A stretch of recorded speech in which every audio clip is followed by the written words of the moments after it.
Hey everyone, and welcome back to the Leadership Project with your host Mick Spears. We bring you thought-provoking guests and topics every week to challenge your thinking about leadership. Our aim is to help you become the leader that you wish you always had as we learn together and lead together. Hey everyone, and welcome back to the Leadership Project. I'm greatly honored today to be joined by Shen. Jason is an executive coach and an expert in resilience. He's also the author of a book called The Path to Pivot, and he helps entrepreneurs and leaders to manage difficult and tricky transitions in their lives, in their business, and in all respects of the resilience that's needed to get through those tricky periods in our life. So today's focus is going to be about resilience. It's going to be about transition, and it's going to be a lot about what it means when you're going through different things, either in your business or as a person, as a leader. So I'm really looking forward to today's discussion. I'm not 100% sure where it's going to go. I think this is a really complex topic, and I'm excited to learn something new today myself and also to share that with you as we go through it. So without any further ado, Jason, I'd love to know more about your background and what inspired you to be particularly focused on resilience and transition. Mick, it's so wonderful to be here. I'd love to tell you a little bit about me and my background. So as you mentioned, I'm an executive coach. I work a lot with entrepreneurs and entrepreneurial leaders because I feel so drawn to their big missions and their desire to take big swings at things that matter. And I'm an entrepreneur myself. So I sort of have a 15-year background in the tech industry as a marketer, as a product leader, and as a 3-time venture-backed startup founder myself. So I really have lived that life, and I felt called in the last couple of years into coaching. My mother was a gymnastics coach. And so I'll tell you a little bit about my personal background. I was born in China, moved to the United States when I was 3 years old. My dad was going to graduate school. My mom was coaching gymnastics. And so I actually kind of grew up in the gym first to just kind of throw off some energy, and then eventually started doing gymnastics myself. And my first experience with coaching was athletic coaching. And, Mick, I don't know if you're familiar with gymnastics coaching, but it's not like the kind of rah, hey, everybody, let's get out in the field, run some laps, do some drills and kind of just keeping folks engaged. It's very instructional oriented. It's very psychology oriented. We were doing sort of mental psychology work around goal setting, around, dealing with fears of, oh, I'm scared of this skill, or how do I, focusing on my internal efforts rather than the external outcomes. Because when a judge writes down a number for your score, you really can't control that, right? There's nothing you can do. You can't make their pen put down a certain number. You can only do the best performance you can. So I felt like I gained a tremendous amount of wisdom and knowledge in that arena, competing at the junior national level in the United States and eventually in the collegiate NCAA level, where we won a national championship at Stanford. So that was sort of that first career, then that second career of technology. And now I'm almost in my third career in coaching. Fantastic. And what a great journey that you've been through. I'd love to unpack a little bit more about this gymnastics thing. That's something I've not really thought of before, but I'll tell you my perspective of what I heard and what I think of when I think of gymnastics. So when I see it from the outside, I do see an incredible skill set that most people don't have. But what I see is precision, a little bit of artistry and technique. But what I'm hearing from you is the coaching isn't just that. It's also then mindset. I'm hearing things like people overcoming their limiting beliefs. And I'm thinking of Henry Ford and the famous quote, whether you think you can or you can't, you're probably right, is probably gymnastics to a T. Like if you don't think you can do a triple somersault or whatever the technique that you're trying to do, there's no chance that you're going to be able to do it. So overcoming limiting beliefs, overcoming fears, and maybe having that self-belief that you can do it. And then comes technique, strength, etc. How does that sit with you? Absolutely, Mick. You really hit the nail on the head. I think what you see is that the higher up you go, and I think most business leaders will appreciate this as well, the amount of what you might call the physical elements, like your physical strength, endurance, and agility, and the sort of mental aspects of your performance. The mental aspects grows and grows and grows. At the starting point, when you're just getting started, if you're not strong enough to do something, there's no conversation. It doesn't matter what your willpower is, where your mental game game is at because you just don't have the strength. And similarly, many folks early in their career just need to develop some basic skills, a basic work ethic, things like that. But then when you get into the higher levels performance, whether it's a gymnastics competition or a negotiation in an intense situation, a small change can end up making a huge difference in the outcome. For me, I think that became super clear in my collegiate years because I competed for a number of years on the Stanford gymnastics team. And we started out, not even making the finals the second day. And then we ended up getting third one year, and then we ended up getting third again. And so our fourth year, which is sort of formally my senior year, we thought, we've been second, third 2 years in a row. We have a real shot at we brought in some new folks who look really good. We could win this thing. And it was NCAA's is hosted at different colleges every year, and finals was hosted at home at Stanford. So it's kind of like a Hollywood ending of, this is our time, right, to do this. And so we thought about that all season long. Whenever we did a good performance, we would say, you got to do that again in the finals. And whenever we had a bad performance, we say, forget about that. It doesn't matter. All that matters is you do it in the finals. But you see what we were doing to ourselves. You're creating so much pressure on this one day, this one event. And we actually had some mild missteps. And, it starts from me. I was the first guy up on the first event. Day one, did great performance. Day two, I had, an error myself. And throughout that day, we had these uncharacteristic errors that we were just trying so hard not to mess up. And we ultimately lost. We got second place to our bitter rivals, Oklahoma, it was 363.75 to 363.45. It was less than, half a point out of hundreds of points that we ultimately, failed to win the championship. And it was devastating. It was so embarrassing. We felt so bad. And of course, it was a great performance overall in general, but we could not pull through. And so resilience is an interesting point here because I actually didn't compete my junior year because I had this severe knee injury where I'd blown out my knee. I'd sort of torn all the ligaments in my knee. It was very painful, required a number of surgeries. And so in collegiate, you get to compete 4 seasons out of 5 years. So I didn't compete that season. That didn't count for me. So when it was everyone else's senior year that I'd started with, I got to compete one more year. And I was named captain. I was voted captain by my teammates for that fifth year, along with two other folks. And when we got together at the beginning of the season, I said, we need to have a different approach. We can't be putting so much pressure on ourselves. We have to take a different stance. And the stance and the culture we took was we already are the best team in the country. And we are simply going to demonstrate that each and every day through our performances in the gym, in practice, at competitions. But we don't need to be perfect to win. We can just do what we do because we are the best. And we had that mindset. And you know what, Mick, we did go off and win the NCAA championship my fifth year in 2009. And so that was very satisfying. And it was, but more than anything else, it was demonstration that even when we had the physical capabilities to be the best, we didn't have our mental game in order, and we needed to put that together to win it.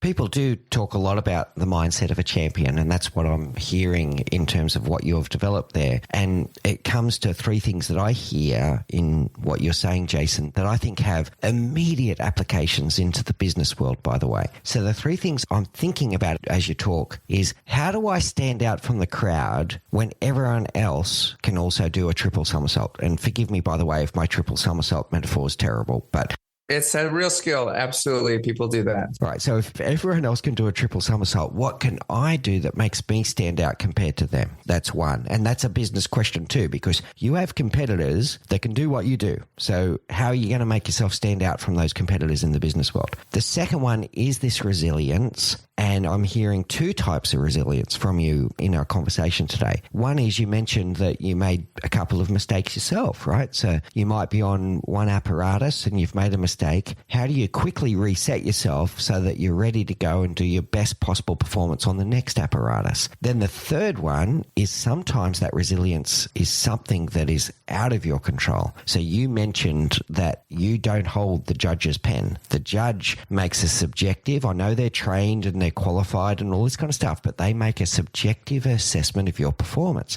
To me, that sounds like a tender, right? So your company is bidding for a tender. You put your best foot forward, but at the end end of the day, someone else is going to use their pen to decide who wins the tender. And then where that then leads from that resilience of being able to cope with that, cope with your own mistakes, and then cope with some things that are not fully in your control, is the learning mindset to be able to go, right, what went well, what didn't go well, what do we do next time? And that's what I'm hearing in your 5th year, is a different mindset of how to progress forward. So how do you stand out? How do you be resilient? And how do you learn and grow? Are the 3 things that I heard, and I can immediately translate that to the business world. How does that sit with you?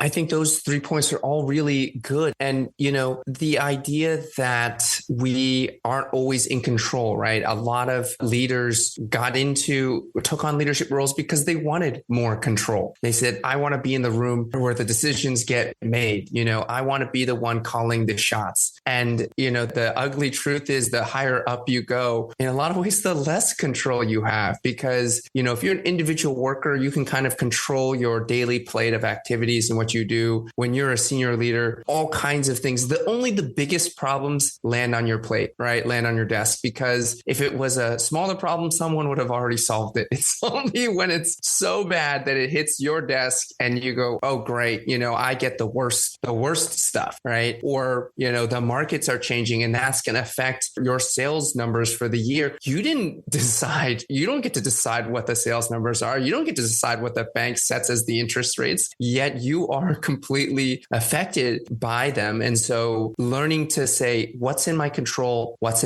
not in my control, how do I drive the levers that are in my control? In gymnastics, that was pointing your toes, extending, remembering all the sort of techniques and training that you developed, investing more in your training if that's what you need to do, and what's not in your control, right? If a competitor on another event decides not to show up or pulls out some crazy new move that you've never seen before, that's out of your control. If the judges are impressed, or if there's that one judge who has it out for you because like you said their name wrong one time in the warm-ups and now they just don't like you, that's not in your control, right? And not getting worked up about when those things happen, right? Like, of course you can recognize when something doesn't go your way. It's okay to be upset. It's okay. It's understandable that you might not be happy about that, but you can't let that sort of warp your mindset, right? And that's where mistakes happen. And that's where bad decisions happen. And then you're really unraveling. And that's what we're trying to avoid when we're building a resilient mindset. So what tip could you give to people listening to the show and they might be resonating with this and they do have these things that come to them from left field that weren't fully in their control? What tip can you give them to let it go so that they can move forward?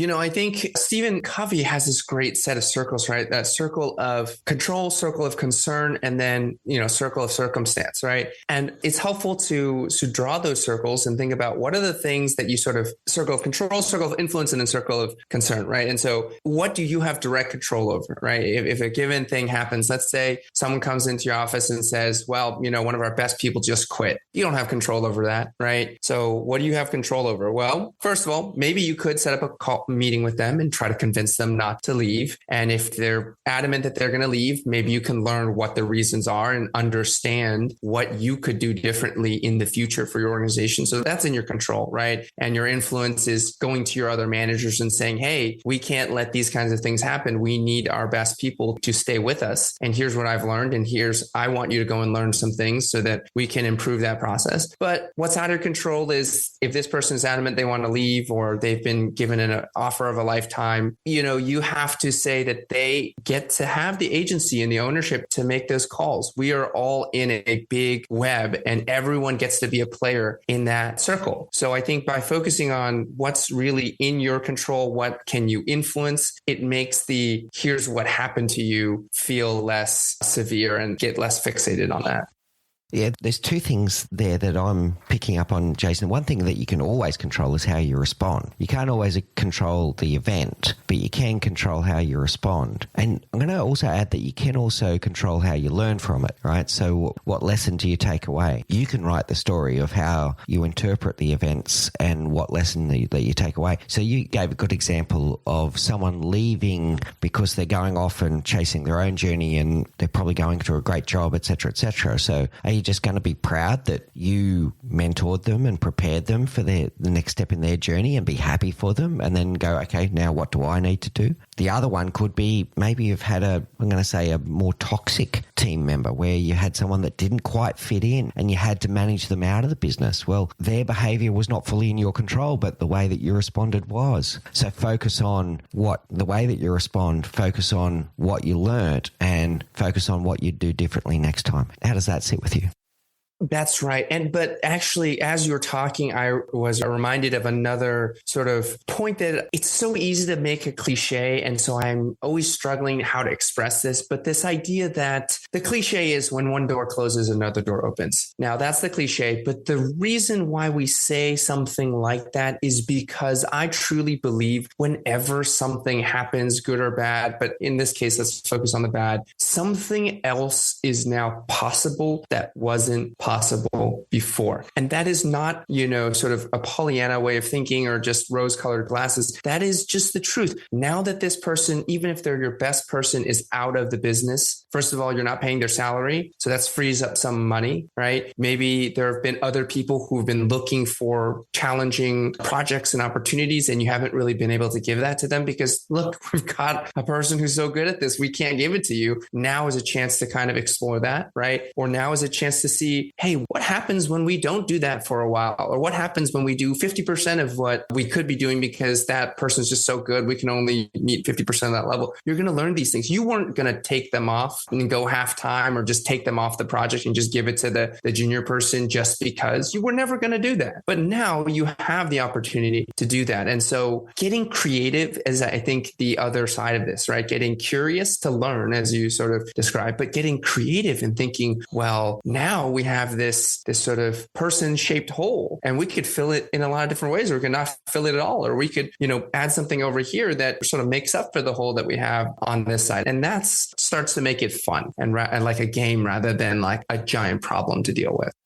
That's a really interesting perspective and makes me think of something key that you might want to think of in that one. If you're in this situation and you're listening to this, listen to Jason, right? So if you've got a team member that just left and you're thinking, oh, wow, this is going to really hurt our business, do think about what Jason's sharing here. So yeah, there's an element of impact management, right? So you want to minimize the impact of this talented person leaving, but what is the opportunity? The opportunity is for others in the business to step up and to learn and grow and to fill the gap that they left. The other opportunity and the temptation here, Jason, is a lot of people, they go out to market and they start recruiting for a like-for-like fit. But what if you stopped and went and you assessed the team and you went, but where's our real gap? So instead of recruiting for a one-for-one gap, maybe you'll use this new headcount that you've got available to bring in a completely different skill set that you're missing in the team. And don't go out there looking for the same profile. Look for a different profile, because you're going to let the people in the business fill the gap that the person left. And now you're going to bring in someone with completely different thinking and a different skill set. What are your thoughts on that?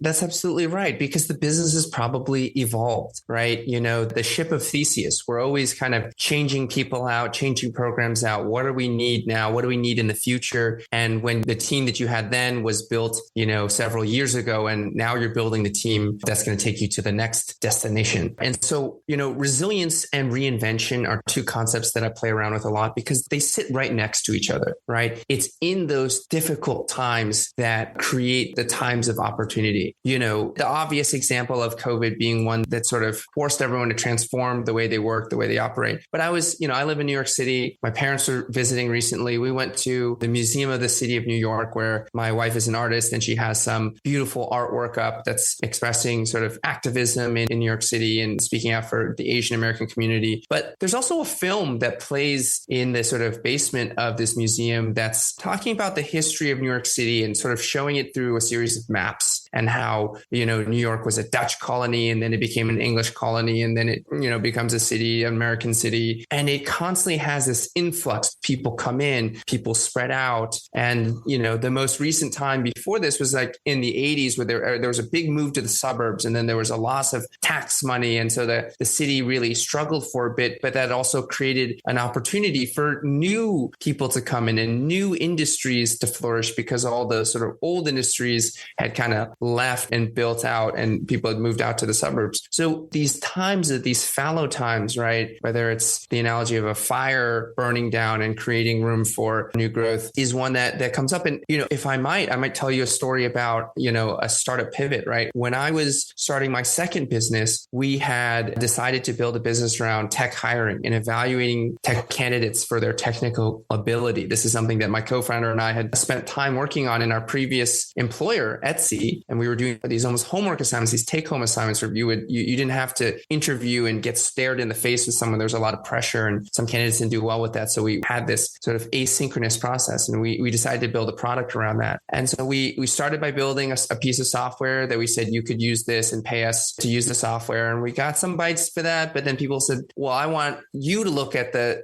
submission. And so then we started offering these add-on services where we would grade the assignment on behalf of the employer to help even out biases and save their time. But then they said, well, that's all great, but can you find me new candidates? Because what I really just need is better candidates and new candidates. And so we started running these tournaments where we would invite people in to take our challenges and we give them prizes and we take the best folks, we grade all of them, we take the best folks and put them in front of some of these employers. And before long, we realized we were just looking like another agency, right? Another recruiting firm, which is fine, but that's not what we'd set out to do. And I was starting to get really kind of down about it because I felt like, well, this isn't a venture-backed company. This is a services-based company, which there's nothing wrong with that, but we raise money from investors who expect a certain kind of return. And it was when I got to a certain down period, a sort of low, that you sort of are confronted with the fact that maybe we should do something very different. And so our employee, we only had one full-time employee in the office and she was off in a conference. And I looked at my co-founder and said, hey,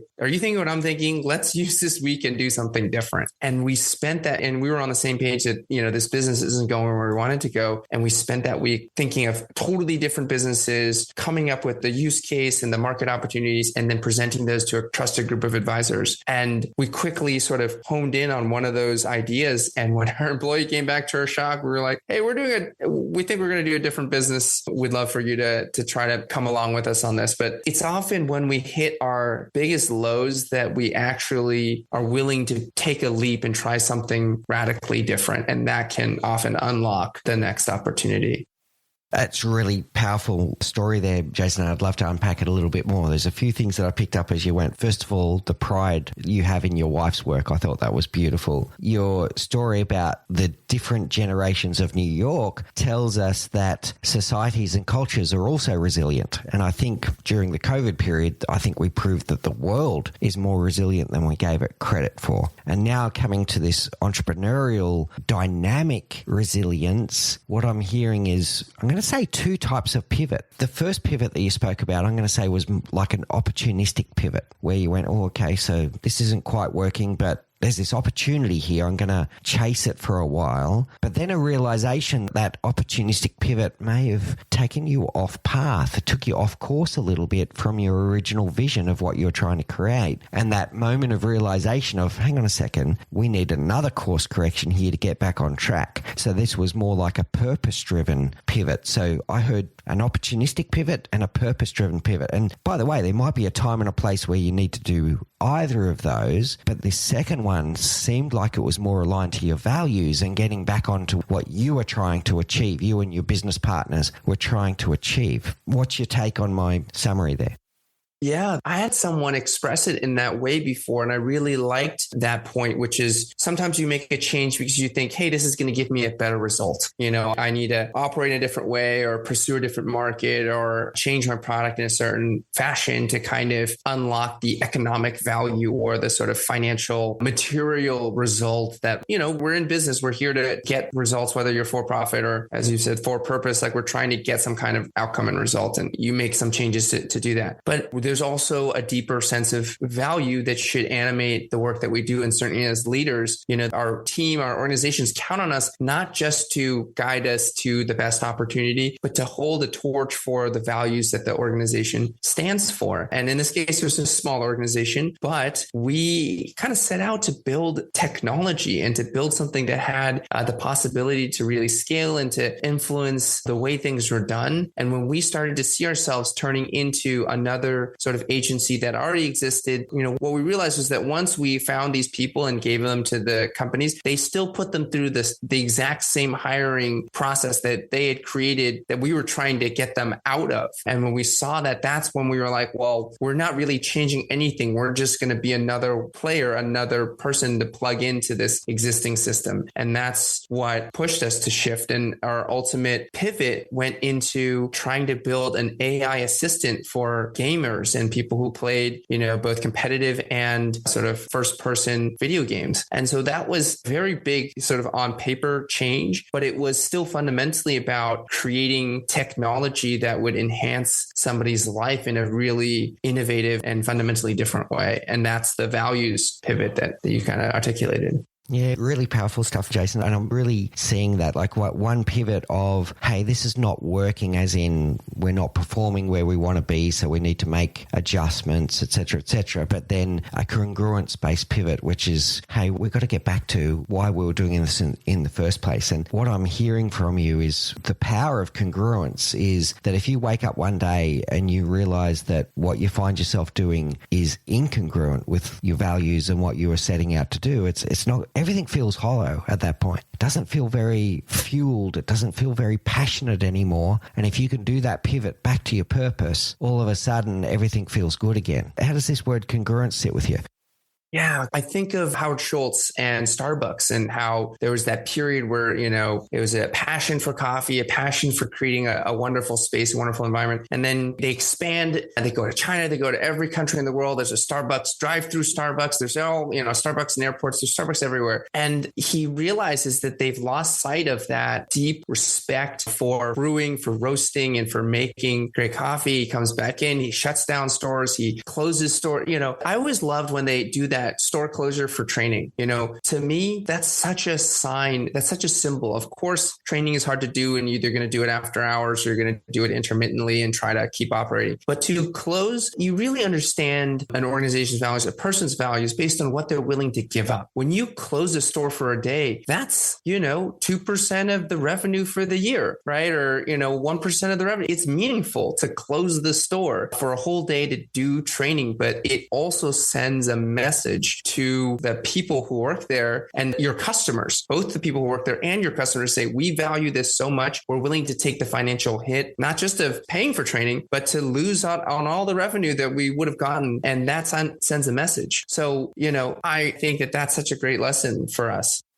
For me, that's like the difference between values that are put on a office plaque on the wall, put on the wall in the office and everyone points to, these are our values, versus values in action where the decision making is congruent with the values. And that's when people truly believe, right? And that's when you start attracting people that believe what you believe. And they're the ones that become loyal customers, loyal staff members, because they believe in the values, they believe in the mission, they believe in the purpose of the organization. And the Starbucks one is a really good example because they did have examples where people were coming into their stores and sitting there for hours and not buying product, or sometimes buying some product and then the rest of the time they're on their computers. And I remember there was one store where people were getting, shoved out of the store, and they shut it down and they trained everyone and said, no, that's not what we stand for. We stand for creating a space for these people. And for me, that really drives loyalty from their staff, from their customers, and it's being loyal to the brand and why they existed in the first place. And to show the economic kind of penalty of doing that, they didn't care. It was like, no, we got to get back to our values. So that's a really good example, Jason. Now, I want to get a little bit deeper now. We've talked about lots of different examples. I want to know what resilience means to you.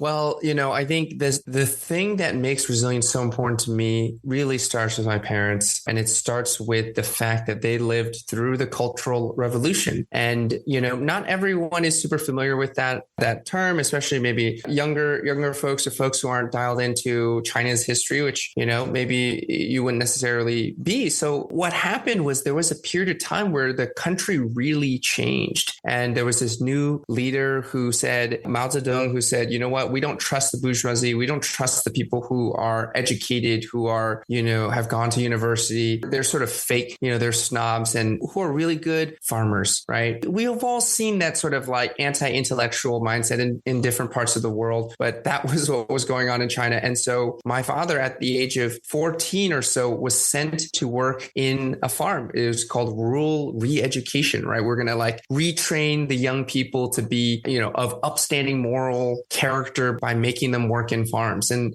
this is a time where, there's no phones, there's no air conditioning, there's not even really heating in the winter time. So this was a very brutal thing for a kid who was going to school, whose father was, a professor of foreign languages in the local college, to all of a sudden be sent to the farms, and ultimately was there for 10 years. He had two brothers, and there was a younger brother and an older brother. And so first the older brother got to return, then the youngest, the baby, got to return. So he was the last one to go back, and he could have lost hope. He could have really gotten super depressed and super down at that point to say, you know what, this is it. Like the life I had imagined for myself was over. And many people did end up marrying, village members and just saying, you know what, this is my life now. I'm not going to wait for anything. But he kind of believed, and I don't really know where that came from, but he always believed that there would be a path out, and, studied English and sort of invested in his education, even though he wasn't going to school. And then everyone had to take a test and try to go to college, 10 years of people trying to go to college in 1 year. And so he did really well for his province and was able to get a spot in college and then eventually graduate school in the United States. So, that's that immigrant, willingness to take risks and to endure, difficult experiences. And so he raised me with this attitude of be grateful, be appreciative, don't complain, because it could have been so much worse. Something out of the blue could have just taken you out. And now we get to live in this country and we get to do all these things and have all these freedoms and material prosperity. And so, when I think about resilience, like that's really the first person I think of is my dad. And I see even between me and my wife, we're both children of immigrants. And I want to give this story a counterpoint because I do think it's meaningful, is that my wife's parents and family, immigrated here. Her father started a series of restaurants in Atlanta, and those grew, and he prospered in the United States. And she was born in the United States, right? And so we've got someone who ultimately did well, didn't have a education, a sort of,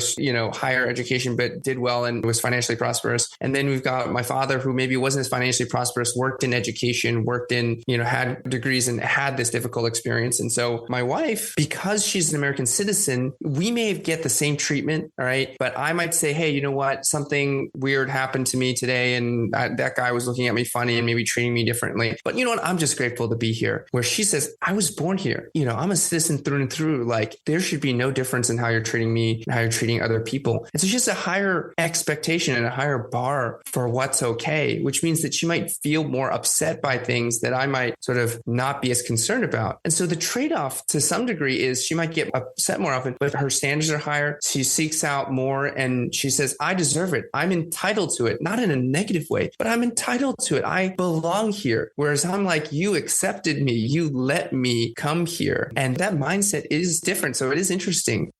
Yeah, there's two different things I want to pick up here, Jason. It's really interesting. So the first one, I want to thank you for the story about your father. That's really interesting, and it really got me to stop and reflect for a moment. And the three things that I'm hearing there about his story is the ability to let it go, like to let things go that are not in your control, a certain stoicism. I will add there, you also need to be able to let go of things that have already happened, because no amount of regret can change the past. Whether it's your actions or someone else's actions, thinking about it isn't going to change it. It's already happened, right? So letting go of what's happened, letting go of what's not in your control. The second one is this word gratitude, and I definitely want to unpack that a little bit more. So being grateful for what you've got, not dwelling on what you haven't got, be grateful on what you've got. And the third one is action orientation. So he didn't just sit there in the farm and go, that's it, I'm done, I'm here forever. He took the steps. He went, what can I do from where I am with what I've got? Instead of dwelling on what he doesn't have and what he can't do, he thought about what he can do with what he's got from where he is. So a certain action orientation. And then in a moment, I want to unpack the story about your wife. But let's start with your father. How does that sit with you, right? So let it go, focus on gratitude, focus on action, focus on what you can do from where you are and with what you got. How does that sit with you?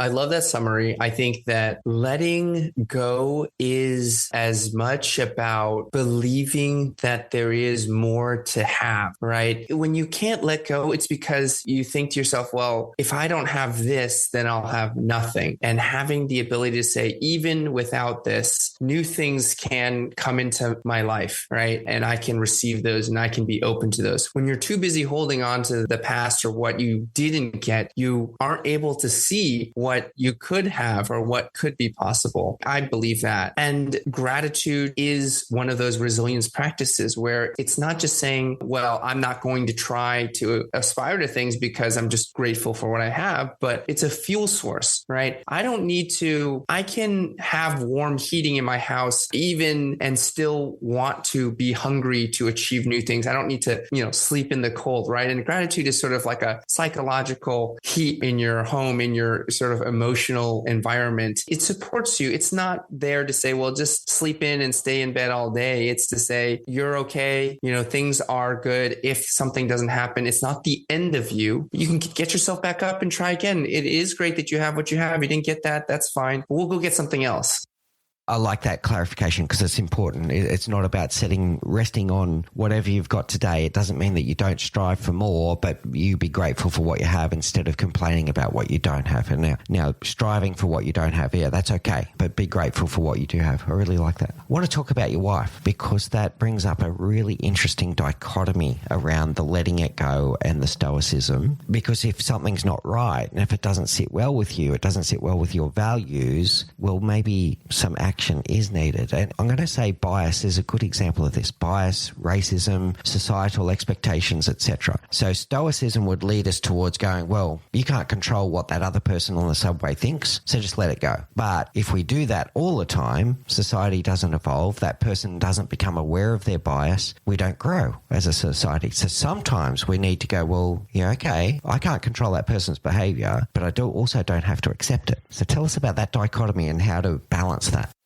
Yeah, I think this is one of those tricky things because you'll often hear people sort of react one of two ways. Either, a moment of bias happens, whether it's your gender, your race, some other difference or a disability about you. And the reaction can either be something really, how could they do that? This is so terrible, and getting really sort of worked up about that. And then the reaction can be like, hey, you know what? Relax. It's just the way it is. And it's well-meaning. And I'm guilty of saying that sometimes, meaning like, what are we going to do about this other person who just is a bigot? We can't change them. We're not in their life. They were shaped by many forces that are out of our control. But on the other side, I think anger can be very powerful because anger, right, is when our values or when something that we care about is being threatened. And it's an energy that rises up within us that gives us the courage to do something that might be otherwise dangerous, otherwise risky, right? It's like part of the reason why when we're angry, we do stupid things is because we would never do those without the anger that's fueling us and motivating us to go and do that. But you can channel that in good ways. So, it doesn't mean you got to start yelling back at that person and get in a fight or,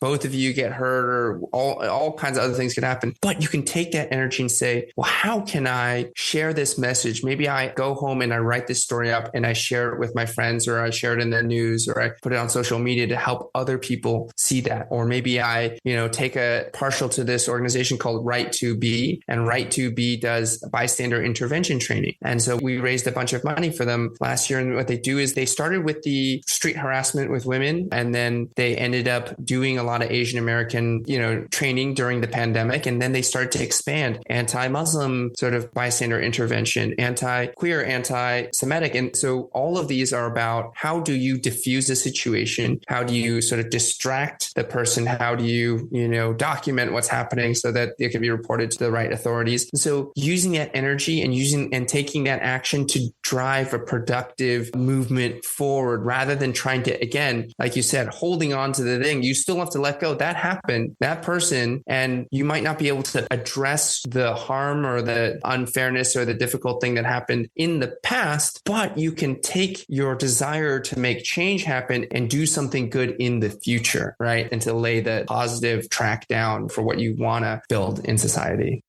There's three really interesting themes that I'm hearing there, Jason. It's really powerful, by the way. The first one is empathy. Second one is education and awareness. The third one is allyship. So let's start with empathy. Listening to you talk, your ability to realize that person is also a circumstance. They're a result of their circumstances. So in the example of a racist bigot, they've grown up in a society that has been, and it is improving slowly. I wish it was faster, but they've grown up in a society. Their parents might have been racist. Their grandparents were most likely racist. Sorry, it's just true. I know that's stereotypical, but it's most likely true that their grandparents were racist. They can be bombarded, by the way, with media that reinforces confirmation bias of things that they might have been taught as a child. Now they get algorithmic bias from social media that, they're flicking away and they're reading all of these things that just confirm unfounded beliefs, but they are beliefs. They start confirming these beliefs that they've been grown up with. So you showed amazing empathy when you went, well, hang on a second. That person is also, their behavior is inappropriate and it's unacceptable, but they're also somewhat a result of their own upbringing, etc., etc. So that was beautiful. Then there's the education and awareness. If they are behaving like that and they've got no idea that it's inappropriate, well, part of our role as a society is to educate them and make them aware that no, we don't treat people like that.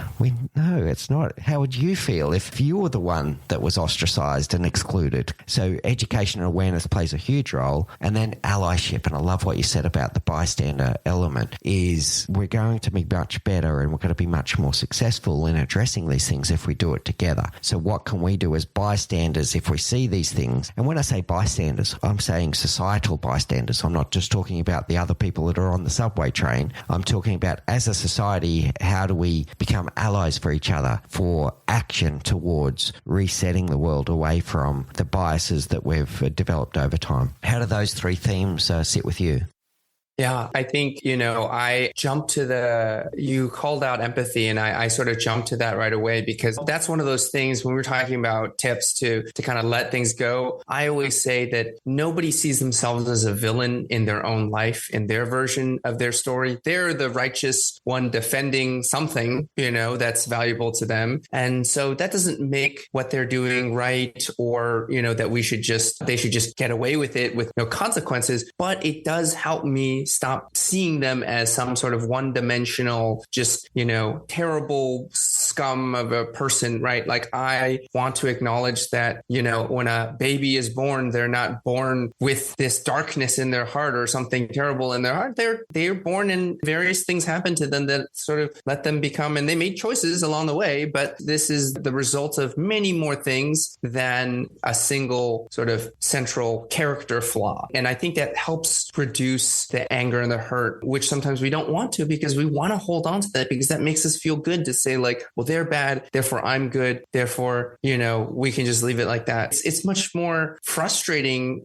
emotionally in some ways to say, well, you know what? They saw some things, and, that doesn't mean that they deserve to go to jail for the rest of their life, whatever sort of a crazy fantasy you have of revenge for this person. But it's more honest, right? And honesty in facing reality that we won't eliminate racism overnight. And it has been because of a steady stream now getting into education and allies of people who have pushed to make change happen. And it means making this movement accessible, right? And saying, hey, you can get involved and here's how. And maybe you're not going to quit your job and become a full-time activist. And we can't have that. But some people hopefully will do that. But then for many others, here are smaller ways for you to get involved so that everybody can push the boundaries forward. And that's how we get the progress we want. Yeah, brilliant, Jason. Look, I've got to tell you, we've taken a pivot ourselves in this conversation, but a wonderful one. But the constant theme throughout it has still been resilience. So we've spoken a lot about resilience. We started with gymnastics and what gymnastics can teach us about resilience. We focused then on business and pivots that you might need to take in the business world and the resilience needed there. And now we are really talking about societal resilience, about how we get better and improve and able to let the past go, which is not easy, but let the past go, learn from the past, and then look forward. So it's been a really amazing conversation. I want to get to your book for a second. So tell us about Path to Pivot and what inspired it and what people can look forward to in the book.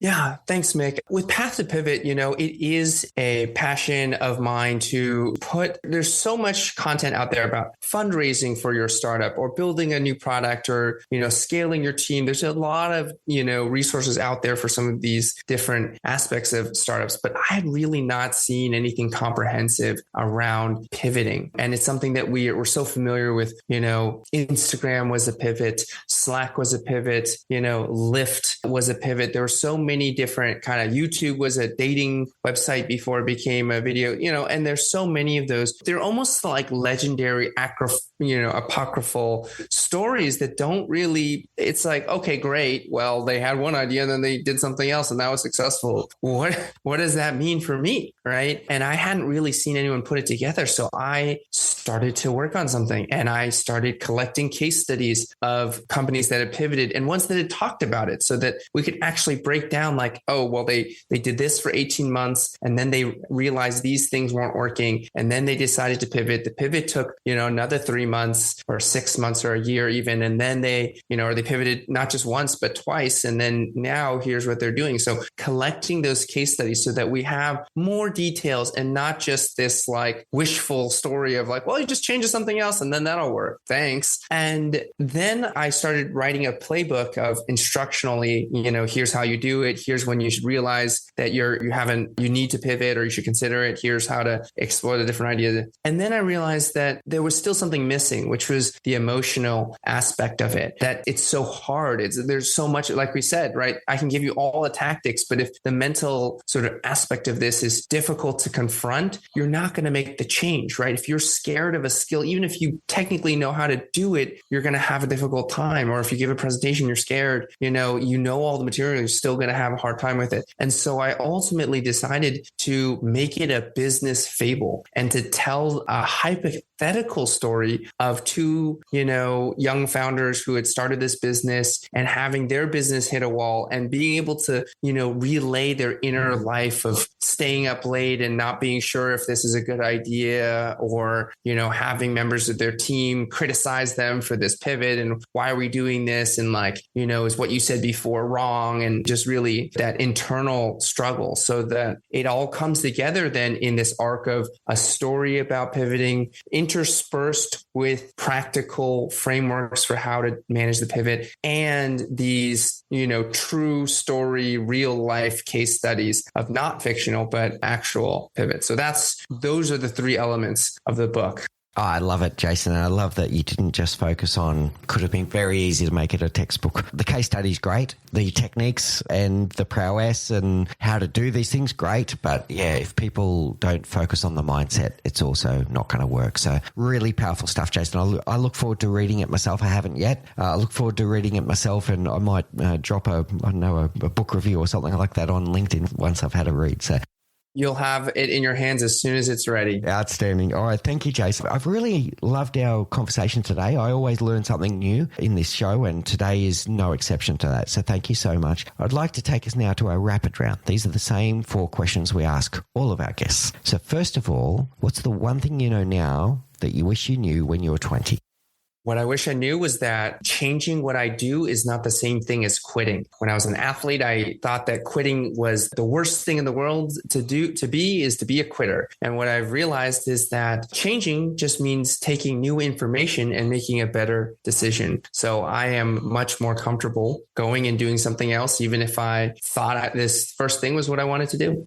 Oh, that's a powerful one. There's one for all of us to think about. Are we changing? Are we quitting? And if we reframe that, we'll understand what we're doing. Yeah, really good. What's your favorite book?